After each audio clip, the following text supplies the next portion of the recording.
Hi everyone, Trina Phoenix here, and thank you so much for being a part of this fun journey that we're going on with Master Saint Germain and the foundations of the United States, and how it was completely all done through Freemasonry, and how these were the people that were actually trying to create a beautiful place for us, not a terrible one. So, like I said, so much of what we know now has been twisted. So we need to see all aspects of everything and then make our own decisions through our hearts, and kind of let your heart guide you to the truth, because everything is upside down and backwards right now. So as we're trying to navigate our way through this maze of craze, I thought that this information was beautiful and powerful, and something that many of us might need to hear, because it's a completely different take on what most of us have been taught, and especially our children today. They don't have any of this information, none of it at all. So with that, I was trying to bring back some of our past and how it began within the United States, and how the creation of the United States was supposed to bring forth the new Atlantis, and that we would be the ones who would usher it in, and then it would go throughout the entire world. And what we enjoyed in the 70s and the 60s and the 50s in America, this would be global, and everybody would see the same prosperity that we once enjoyed. The key is that we need to figure out how to do it in balance with nature. So this is where things went wrong in Atlantis. Technology advances so fast and so rapid, things can get out of control very easily. So we need to be aware that this is what probably destroyed us before, was the advancements in technology. So this time we're supposed to be able to enjoy the blessings of the advancements of technology in balance, in absolute balance, and with every individual having the right, whether or not they choose to get more involved with technological, or if they choose to remain and stay and pursue the more organic path, that should be allowed for both to occur in balance and in harmony. So we've got some tough things that we've got to figure out how we're going to balance. So this is where, these Christ abilities that we have within us, this is where we will understand how to solve these problems. This is where we will find the new templates for our new world that we want to create. It is through the foundations of the old that we take what was good and what was strong and what we want to preserve and protect, and we build upon that to create the foundation of the new world. So we will get into some more of Washington and the creation of the United States and all of it. And what we had just done was they were talking about the etherical place where you can meet the masters and meet them in the etherical plane. And with that was that perennial flame, the fire, the spark. And that's so funny. That's over John F. Kennedy's tomb. It's the eternal flame. John F. Kennedy. See what I mean? They're showing you who's who. So pay attention to who's who. So we had seen the picture of the Grand Tetons, and this is above the Tetons in the etheric, but this is a location of the masters. It's one of the locations. It's also within Shasta. So, and then we were getting into Washington's vision, and I don't know if you guys can see this. It's really hard. But originally published by Wesley Bradshaw, copied from a reprint from the National Tribune, Volume 4, Number 12, on December 1980. And it was the last time this stained glass window was the prayer room where people went to pray of the U.S. It was inside the U.S. Capitol. And in the stained glass window, it shows the Great Seal and Washington, with a verse from Psalms 16:1. Preserve me, O God, for in thee I do put my trust. And this is the stained glass window. I know it's kind of hard to see, but it's really pretty.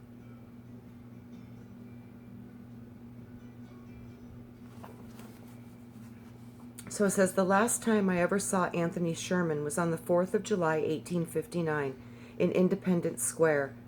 He was then 99 years old and becoming very feeble.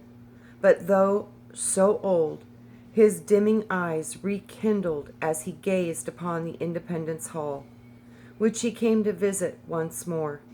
"Let us go in the hall," he said. "I want to tell you of an incident of Washington's life, one which no one alive knows except for myself. And if you live, you will, before long, see it verified. From the opening of the Revolution, we experience all phases of fortune, now good and now ill. One time victorious, and in another conquered. The darkest period we had, I think, was when Washington, after several reverses, retreated to Valley Forge, where he resolved to pass the winter of 1777. Ah, I have often seen the tears coursing down our dear commander's careworn cheeks as he would be conversing with a confidential officer about the condition of his poor soldiers. You have doubtless heard the story of Washington's going on into a thicket to pray. Well, it is not only true, but he used to often pray in secret for aid and comfort from God, the interposition of whom's divine providence brought us safely through the darkest days of tribulation. One day I remember well, the chilly winds whistled through the leaves of the trees, though the sky was cloudless and the sun shone brightly. He remained in his quarters nearly all afternoon, alone. And when he came out, I noticed that his face was a shade paler than usual, and there seemed to be something on his mind of more than ordinary importance. Returning just after dusk, he dispatched an orderly to the quarters of the officer I mentioned, who was presently in attendance. After a preliminary conversation of about half an hour, Washington, gazing upon his companion with that strange look of dignity which he alone could command, said the latter, "I do not know whether it is owing to the anxiety of my mind or what, but this afternoon, as I was sitting at this table engaging in preparing a dispatch, something seemed to disturb me.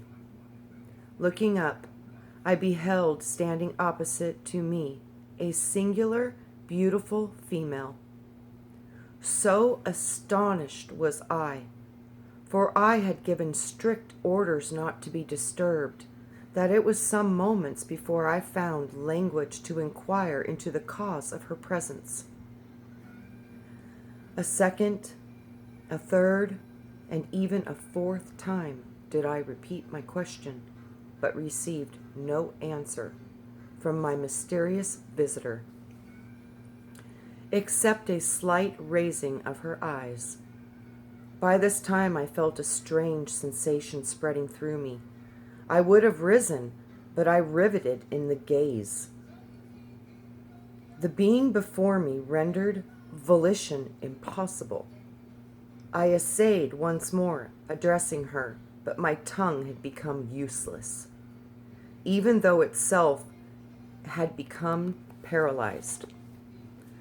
A new influence, mysterious, potent, irresistible, took possession of me.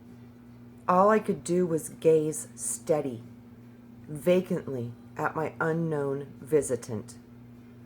Gradually the surroundings of the atmosphere seemed as though becoming filled with sensation and luminous. Everything about me seemed to rarefy. The mysterious visitor herself becoming more airy, and yet more distinct to my sight than before. I now began to feel as one dying, or rather to experience a sensation which I have sometimes imagined accompanying my disillusion. I did not think, I did not reason, I did not move. All were alike impossible. I was only conscious of the gazing, fixed, vacantly at my companion. Presently, I heard a voice saying, "Son of the Republic, look and learn," while at the same time my visitor extended her arm eastwardly. I now beheld a heavy white vapor at some distance rising, fold upon fold, and this gradually dissipated, and I looked upon the strange scene. Before me lay spread out on a vast plain all the countries of the world, Europe, Asia, Africa, and America. I saw rolling and tossing between Europe and America the billows of the Atlantic, and between Asia and America lay the Pacific. "Son of the Republic," said the same mysterious voice as before, "look and learn." At that moment I beheld a dark, shadowy being, like an angel standing, or rather floating in mid-air, between Europe and America, dipping water out of the ocean in the hollow of each hand. He sprinkled some upon America with his right hand, while the left hand he cast some on Europe. Immediately a cloud raised from these countries and joined in mid-ocean. For a while it remained stationary, and then it moved slowly westward until it enveloped America in its murky folds. Sharp flashes of lightning gleamed through it at intervals, and I heard the smothered groans and cries of the American people. A second time the angel dipped water from the ocean and sprinkled it out as before. The dark cloud was then drawn back to the ocean, in whose heavy billows it sank from view. A third time I heard the mysterious voice saying, "Son of the Republic, look and learn."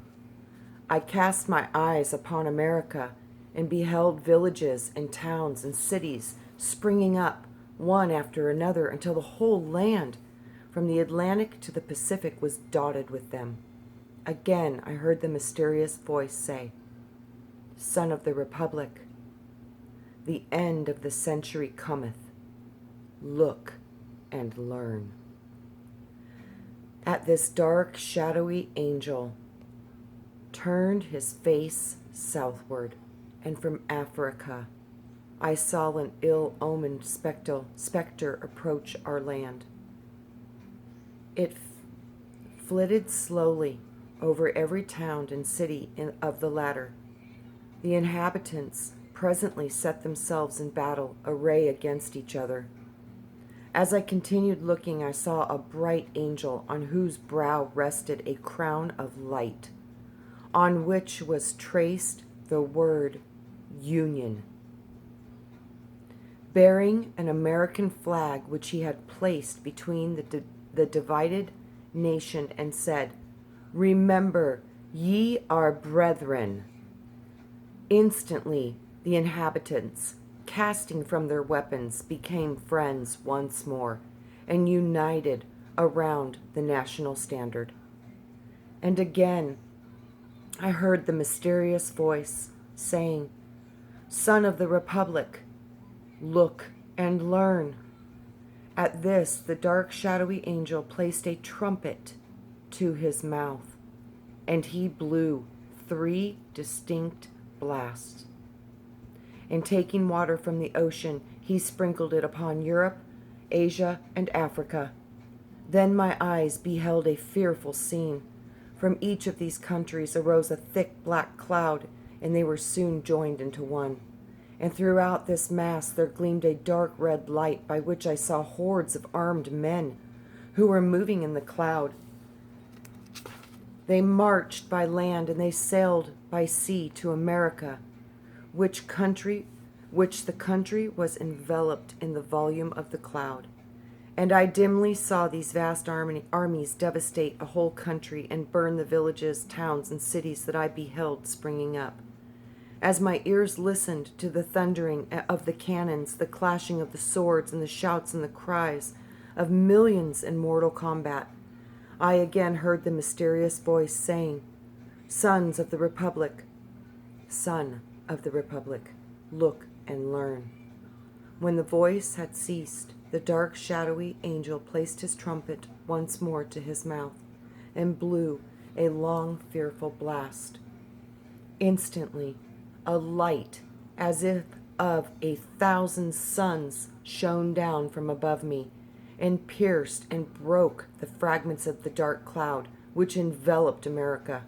At the same moment, the angel upon whose head still shone with the word Union, and who bore our national flag in one hand and a sword in the other, descended from the heavens, attended by his legions of white spirits, and these immediately joined the inhabitants of America, who I perceived were well nigh overcome, but who immediately taking courage again, closed up their broken ranks, and they renewed in their battle. Again, amid the fearful noise of the conflict, I heard the mysterious voice saying, Son of the Republic, look and learn. As the voice ceased, the shadowy angel for the last time dipped its water from the ocean and sprinkled it upon America, and instantly the dark cloud rolled back again, together with the armies it had brought, leaving the inhabitants of the land victorious. Then once more I beheld the villages and the towns and the cities springing up where I had seen them before, while the bright angel, planting the azure standard. Azure is a blue stone. Azure. I gotta look into that. Planting the azure standard. He had brought in the midst of them. He cried with a loud voice, while the stars remain and the heavens sent down dew upon the earth, so long shall the union last. And taking from his brow the crown on which blazoned the word union, he placed it upon the standard, while the people kneeling down said, Amen. The scene instantly began to fade and dissolve, and at last I saw nothing but the arising curling vapor I first beheld. This also disappearing, I found myself once more gazing upon the mysterious visitor, who, in the same voice I had heard before, said, Son of the Republic, what you have seen is thus interpreted. 3 great perils will come upon the Republic. The most fearful is the third. The comment on his third is, help against the third peril comes in the shape of divine assistance, apparently the second advent, the passing which the whole world will unite. Wow. The second advent, passing which the whole world will unite, shall not prevail against her. Let every child of the Republic learn to live for his God, his land, and union. With these words the vision vanished, and I started from my seat. I felt that I had seen a vision wherein I had been shown to me the birth, progress, and destiny of the United States. Such, my friends, concluded the venerable narrator were the words that I had learned from Washington's own lips, and America will do well to profit from them. Those who understand the real purpose of prophecy realize that events of the future foreseen, not because they are predestined, but because they offer enlightenment to men and women. They offer them the opportunity to unite and to determine the impending peril which could come to pass if and only we do not take up action, and because we pray. It is up to our generation to decide whether or not the third vision will occur, and it is the key to our victory. The key is in our love, our unity, and our wise and judicious use of the spiritual and material resources that we hold. But to call upon the intercession of the Lord and his hosts to ensure the continuing blessing of the invisible hand is all too visible in the time of trouble. The Prayer at Valley Forge by Arnold Freiberg, 1975, was commissioned in honor of the nation's bicentennial anniversary. It depicts General George Washington at Valley Forge, where his troops were camped during the winter of 1777 through 1778. And this is the picture they show.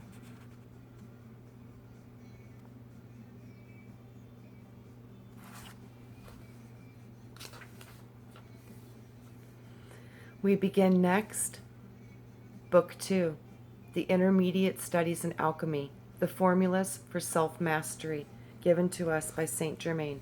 And look at the symbol.